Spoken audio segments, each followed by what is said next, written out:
पाकिस्तान 'ਚ पंजाबी कॉन्फ्रेंसां दे सब तो वड्डे नैटवर्क पंजाबी नैशनलिस्ट फोरम वालों जी आयां नूं। पंजाब 'ਚ रहण वाले हिंदुस्तानी मुहाजर पंजाबी लिबादा ओढ़ के साजिशां करदे ने।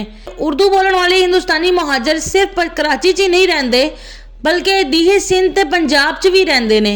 दीही सिंध 'ਚ रहण वाले 3 लाख उर्दू बोलण वाले हिंदुस्तानी मुहाजरां दा ते कोई पुरसाने हाल ही नहीं है। कराची 'ਚ रहण वाले 5 लाख उर्दू बोलण वाले हिंदुस्तानी मुहाजरां 'ਚ हुण साजिशां ते शरारतां करन दा दमखम नहीं रिहा। पंजाब 'ਚ रहण वाले 5 लाख ते इस्लामाबाद 'ਚ रहण वाले 20,000 उर्दू बोलण वाले हिंदुस्तानी मुहाजर चूंकि पंजाबी जबान ही बोलते ने, इसलिए पंजाबी लिबादा ओढ़ के साजिशां ते शरारतां करते रहंदे ने।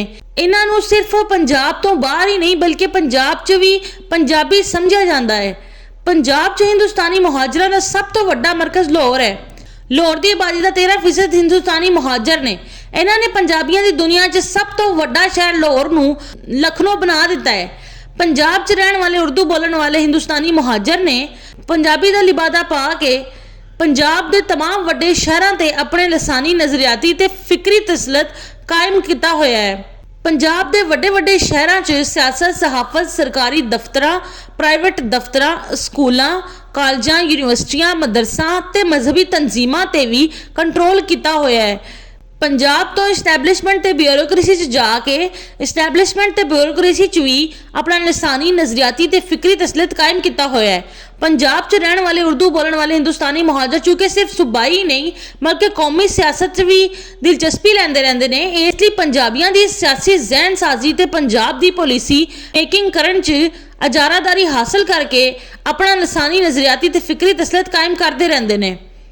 पंजाब 'ਚ रहण वाले उर्दू बोलण वाले हिंदुस्तानी मुहाजरां दे पंजाब 'ਚ तसलत दा यह हाल है कि हिंदुस्तानी मुहाजर मौलवी तक पहले मुहाजर कौम परस्त हुंदे ने।